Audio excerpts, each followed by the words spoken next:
நடிகை தீபா அவங்களோட அப்பா மேல மர்ம கும்பல் சரமாரியா அரிவாள் வெட்டு தாக்குதல் நடத்தியிருக்காங்க. இந்த சம்பவம் பெரும் பரபரப்பை ஏற்படுத்தி இருக்கு. இது தொடர்பா 3 பேரை காவல்துறையினர் கைதும் பண்ணியிருக்காங்க. இது மட்டும் இல்லாம தலைமறைவா இருக்கவங்க மேல தீவிரமா தேடிட்டு வந்துட்டு இருக்காங்க. சோ என்ன நடந்துச்சு அப்படிங்கறத பத்தி இந்த பதிவுல நம்ம விரிவா பார்க்க போறோம். தீபா இவங்களை பத்தி சொல்ல தேவையே இல்லை. இவங்க எல்லாருக்குமே பிடிச்சமான ஒரு நடிகையா தான் இருக்கிறாங்க. சொல்ல போனோம் அப்படின்னா இவங்க காமெடி, குணச்சித்திரம் இந்த மாதிரி கதாபாத்திரங்கள் எல்லாமே இவங்களுக்கு பக்காவா செட் ஆகும். அது மட்டுமே இல்லாம இவங்க வெகுளித்தனமா மனசுல என்ன தோணுதோ அதை வெளிப்படையா பேசிடுவாங்க. இதுக்கு முன்னாடி ஒரு சில திரைப்படங்கள்லயுமே நடிச்சிருக்காங்க. இப்ப ரீசெண்ட் டேஸ்லயுமே தொடர்ந்து படங்கள் நடிச்சுட்டு வந்துட்டு இருக்காங்க. சின்ன திரை நிகழ்ச்சிகள்லையுமே கலந்துக்கிட்டு தான் யார் அப்படிங்கறத நிரூபிச்சுட்டு வந்துட்டு இருக்காங்க. இவங்க பேசுறதை கேட்கறதுக்கு அவ்வளவு வெகுளித்தனமா இருக்கும். அது மட்டும் இல்லாம நம்ம வீட்டுல ஒருத்தவங்க இருந்தா எப்படி பேசுவாங்களோ அந்த மாதிரிதான் நிகழ்ச்சிகள்லையுமே பேசுவாங்க. அதாவது ஒரு சில பேர் வீட்டுல வேற மாதிரி இருப்பாங்க, நிகழ்ச்சியில கலந்துக்கிட்டப்போ வேற மாதிரி பேசுவாங்க. ஆனா தீபாக்காவை பொறுத்த வரைக்கும் எப்பவுமே ஒரே போலதான் பேசுவாங்க. எந்த நிகழ்ச்சியில கலந்துக்கிட்டாலுமே எப்பவுமே ஒரே போலதான் பேசுவாங்க. இவங்களோட ஸ்பீச்சை கேட்கறதுக்கே நிறைய பேர் ஆவலா காத்துட்டு இருப்பாங்க. ஏன்னா அந்த அளவுக்கு மனசுல இருக்கிறத அப்படி ஓப்பனாவே சொல்லிடுவாங்க. அது மட்டும் இல்லாம வீட்டில் நடந்த ஃபன்னான விஷயங்களை கூட ஃபன்னாவே சொல்லிடுவாங்க. இதனால நிறைய பேருக்கு பிடிக்கும். சின்ன திரை நிகழ்ச்சிகள்ல நிறைய நிகழ்ச்சிகள்ல கலந்துட்டு இருக்காங்க. ஸோ இவங்களோட காமெடிக்குமே ரொம்பவே நிறைய ஃபேன்ஸ் இருக்காங்க அப்படின்னு தான் சொல்லணும். இவங்க ரீசெண்டா கூட டாக்டர் படத்தில் நடிச்சிருந்தாங்க. அதுக்கப்புறமா கடைக்குட்டி சிங்கம் இந்த மாதிரியான படங்களை நடிச்சிருந்தாங்க. இதுக்கு முன்னாடி எடுத்துக்கிட்டோம் அப்படின்னா அதாவது அந்த மாயாண்டி குடும்பத்தார் படத்துல இவங்க நடிச்சிருந்தாங்க. அந்த ஒரு கதாபாத்திரம் ரொம்பவே எல்லாருக்கும் ஒரு பிடிச்சமான ஒரு கதாபாத்திரமா இருந்துச்சு. அதாவது தங்கச்சி அப்படின்ற கேரக்டர்ல நடிச்சிருப்பாங்க.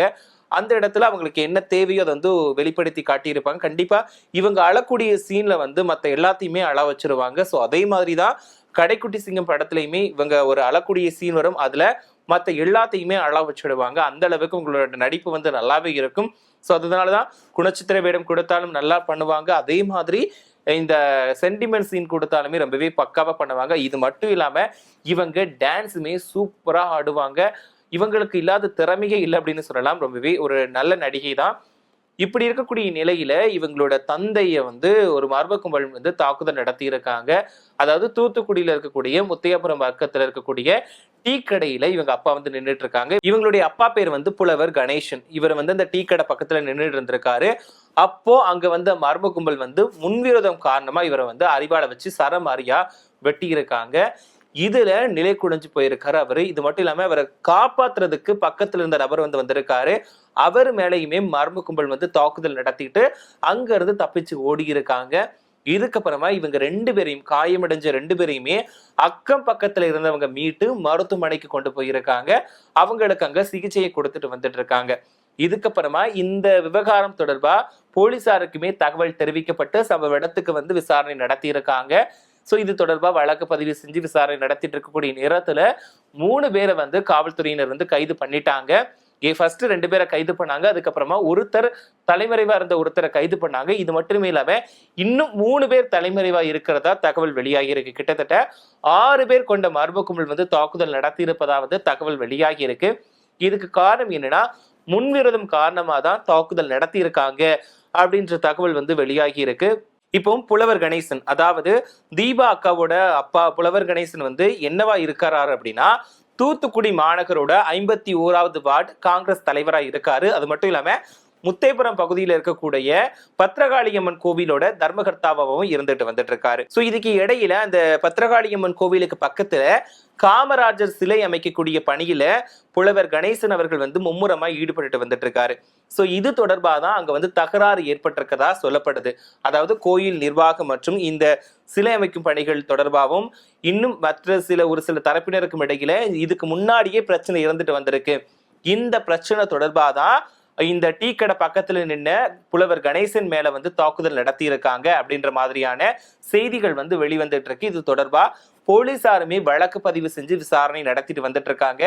இதுக்கு முன்னாடி பார்த்தோம் அப்படின்னா புலவர் கணேசன் அவர்கள் அந்த பத்ரகாளியம்மன் கோவில் நிர்வாகத்தை சரியா நல்லா ஒழுங்கா பண்ணிட்டு இருக்கிறதுனால அந்த மக்கள் மத்தியில பாராட்ட பெற்றிருக்காரு அப்படின்ற மாதிரியுமே சொல்லப்படுது.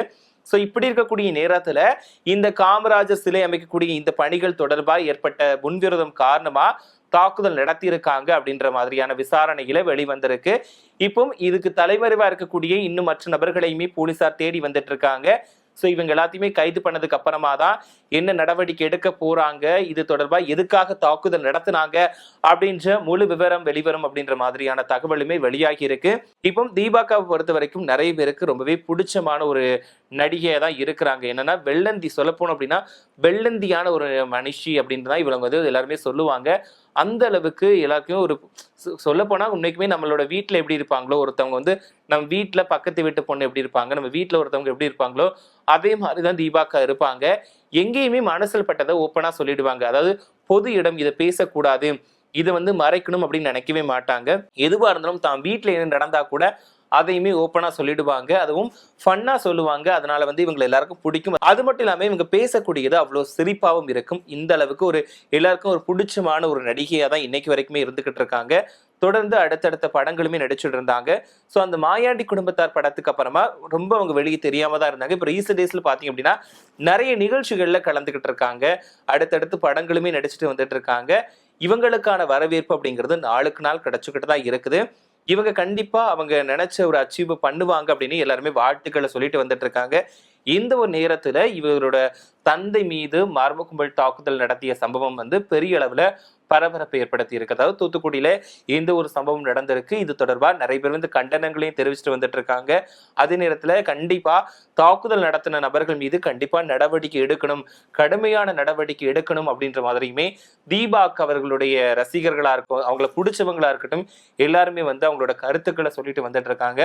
இப்போ ரீசெண்ட் டேஸ்ல பாத்தீங்க அப்படின்னா இந்த நம்ம தமிழகத்துல பொறுத்த வரைக்கும் நிறைய விஷயங்கள் நடந்துகிட்டு தான் இருக்குது. அதாவது தாக்குதல், கொலை, கொள்ளை, அந்த பாலியல் கொடுமை, இந்த மாதிரி விஷயங்கள் தொடர்ந்து நடந்துகிட்டு தான் இருக்குது.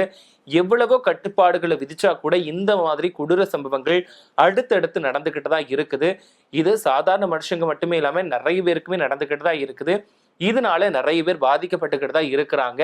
ஸோ இதுக்கு கண்டிப்பா கடுமையான நடவடிக்கைகள் எடுக்கணும். அது மட்டும் இல்லாம இதே மாதிரியான ஒரு குற்ற சம்பவங்கள் இதுக்கப்புறம் நடக்கவே கூடாது. இதுக்கப்புறம் அந்த மாதிரியான குற்ற சம்பவங்கள் நடத்துறதுக்கு நிறைய பேர் பயப்படணும். அப்படி நடத்தணும் அப்படின்னு நினைக்கிறவங்க பயப்படக்கூடிய அளவுல மிகப்பெரிய அளவுல தண்டனை கொடுக்கணும் அப்படின்றதா எல்லாருமே தங்களோட ஆதங்கத்தையுமே தங்களோட கண்டனத்தையுமே தெரிவிச்சுட்டு இருக்காங்க.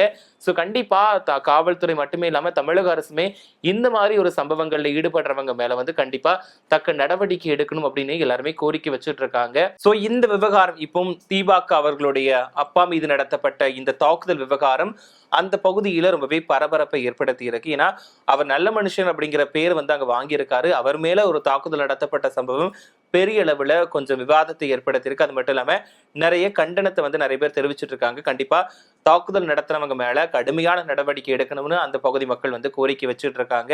சோ பொறுத்திருந்து பார்க்கலாம் காவல்துறையினர் இவங்க மேல என்ன நடவடிக்கை எடுக்க போறாங்க, எதனால இந்த தாக்குதல் சம்பவம் நடத்தப்பட்டுச்சு, முன்விரோதம் காரணமாவா இல்லைன்னா வேறு ஏதேனும் காரணம் இருக்குமா அப்படிங்கிறத கண்டிப்பா இந்த விசாரணையில தெரிய வரும் அப்படின்னு எல்லாருமே நம்புறாங்க. சோ இதை பத்தி நீங்க என்ன நினைக்கிறீங்க அப்படின்ற உங்களோட கருத்துக்களை மறக்காம கமெண்ட்ல சொல்லுங்க. அதே நேரத்துல இந்த மாதிரியான சம்பவங்கள்ல ஈடுபடுபவங்க மீது எந்த நடவடிக்கை எடுத்தா நல்லா இருக்கும், எந்த நடவடிக்கை எடுத்தா கரெக்டா இருக்கும்னு நினைக்கிறீங்க அப்படின்ற உங்களோட கருத்துக்களையுமே மறக்காம கமெண்ட்ல சொல்லுங்க.